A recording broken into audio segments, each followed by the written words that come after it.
دوستو بزرگوں، حضرت ابو بکر صدیق رضی اللہ تعالی عنہ ایک بوڑھی ضعیف عورت کے گھر جا کر ان کے گھر کی صفائی وغیرہ کیا کرتے تھے، بکریوں کا دودھ دویا کرتے تھے۔ تو حضرت ابو بکر صدیق رضی اللہ تعالی عنہ جب خلیفہ بنائے گئے تو اس بوڑھی عورت کی بیٹی نے افسوس سے ہماری بکریوں کا دودھ کون دویا کرے گا؟ تو حضرت ابو بکر صدیق رضی اللہ تعالیٰ عنہ نے یہ بات سن لی اور کہا کہ بیٹی، کہ مجھے خلافت خدمت خلق سے کبھی باز نہ کر سکے گی۔ میرے بھائیو، جب حضور علیہ الصلوۃ والسلام معراج پر گئے تو وہاں پر ایک شخص کو دیکھا کہ جنت کے دروازے اس شخص کو بشارت دے رہے تھے کہ آپ اس دروازے سے گزرے، آپ اس دروازے سے گزرے۔ تو صحابہ کرام رضی اللہ تعالیٰ عنہم اجمعین نے فرمایا کہ یا رسول اللہ، وہ شخص کون ہے؟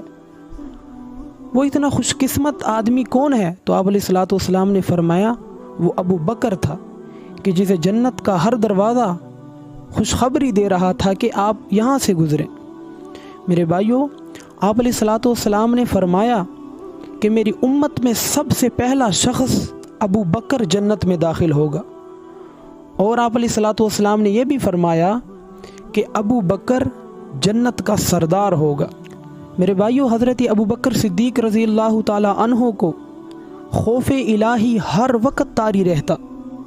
آپ فرمایا کرتے تھے کہ کاش کہ میں ایک درخت ہوتا کہ کاٹ دیا جاتا، اور کبھی فرماتے کاش کہ میں گھاس ہوتا، کوئی جانور مجھے کھا لیتا، اور کبھی فرمایا کرتے تھے کاش کہ میں کسی مومن کے بدن کا ایک بال ہوتا۔ حضرت ابو بکر صدیق رضی اللہ تعالی عنہ ایک مرتبہ ایک باغ میں تشریف لے گئے اور وہاں پر ایک جانور کو دیکھا جو بیٹھا ہوا تھا، اور آپ نے ٹھنڈا سانس لیا اور کہنے لگے کہ کس قدر لطف میں ہے تو، کھاتا ہے، پیتا ہے، اور جنگل میں چرتا ہے، درختوں کے سائے میں بیٹھتا ہے، اور نہ تجھ سے قیامت والے دن حساب و کتاب ہوگا۔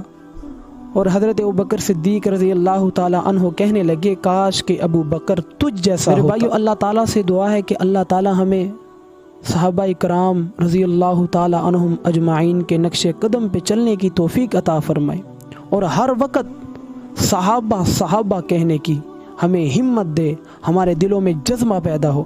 اللہ تعالیٰ سے دعا ہے کہ اللہ تعالیٰ ہمیں عمل کرنے کی توفیق عطا فرمائے۔